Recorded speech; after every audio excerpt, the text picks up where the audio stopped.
Bonjour à tous et bienvenue sur Afrique Sport pour la matinale du dimanche 1er novembre 2020. Nous débutons ce numéro avec le cas Willy Boli. La fédération ivoirienne a publié la lettre de la FIFA autorisant le défenseur de Wolverhampton à évoluer sous ses couleurs. Sélectionné chez les Bleus entre 2006 et 2010, moins de 16 ans à moins de 19 ans, l'ancien joueur formé à Auxerre et passé par Braga et Porto bénéficie de la double nationalité. Boli, qui a rejoint Wolverhampton en 2017, est donc sélectionnable pour le prochain rendez-vous des éléphants de Patrice Baumel en éliminatoire de la CAN le 12 novembre. Ce sera contre le Madagascar.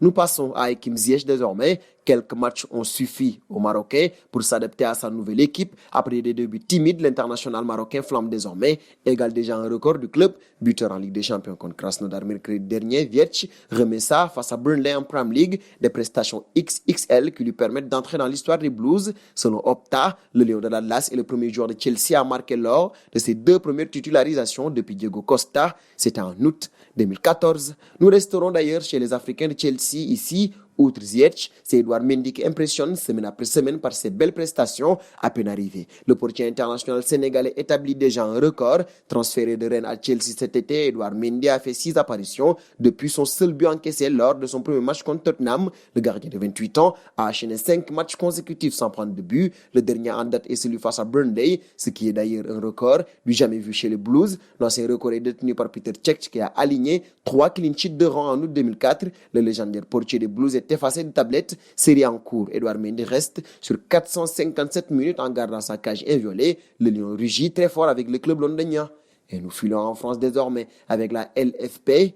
Elle ne serait pas emballée à l'idée de trouver un accord avec Mediapro et préférerait mettre un terme au contrat. Selon Vincent Duluc, la LFP ne souhaite pas continuer avec le groupe espagnol. D'après ce que je crois savoir et ce que j'ai entendu, la Ligue n'a pas très envie que le conciliateur concilie. La LFP veut faire table rase, que ça pète avec Mediapro et recommencer autre chose, a fait savoir le journaliste de l'équipe. Pour rappel, Mediapro n'a pas versé son échéance du mois d'octobre. En Angleterre désormais avec les Reds, Liverpool recevait West Ham pour le compte de la 7e journée de Premier League. Les Reds, diminués par les blessures de Van Dijk et Fabinho notamment, étaient plus vulnérables au coup d'envoi de cette rencontre. En effet, Pablo Fornals ouvrait le score à la 10e minute et confirmait le doute qui plante dans les têtes des joueurs de Jürgen Klopp. Mais l'international égyptien Mohamed Salah égalisait peu avant la mi-temps sur un penalty. En deuxième mi-temps, les coéquipiers de Sadio Mané accéléraient le tempo, plus d'intensité et plus d'opportunités, mais en vain. Diogo Jota et Hernan Shaqiri entraient en jeu à la 70e minute de jeu pour apporter du 109. L'international portugais pensait donner l'avantage aussi à la 78e minute, mais la VAR annulait son but pour une faute de Mané sur le gardien de West Ham. Ce n'était que partie remise car à la 85e minute, le joker de luxe de Liverpool offrait la victoire sur une super passe de Shaqiri. Avec ce but, Diogo Jota sème le doute sur la tête de son entraîneur. Les places de Sadio Mané et Mohamed Salah seront donc potentiellement mises en concurrence durant les prochaines semaines. Gare à la première méforme. Dernier point de cette matinale. En Espagne,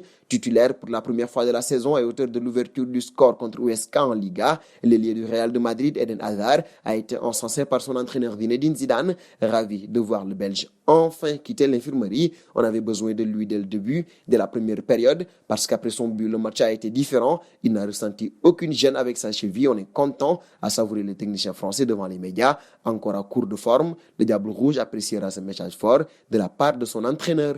Et c'est donc terminé pour ce journal du dimanche 1er novembre 2020.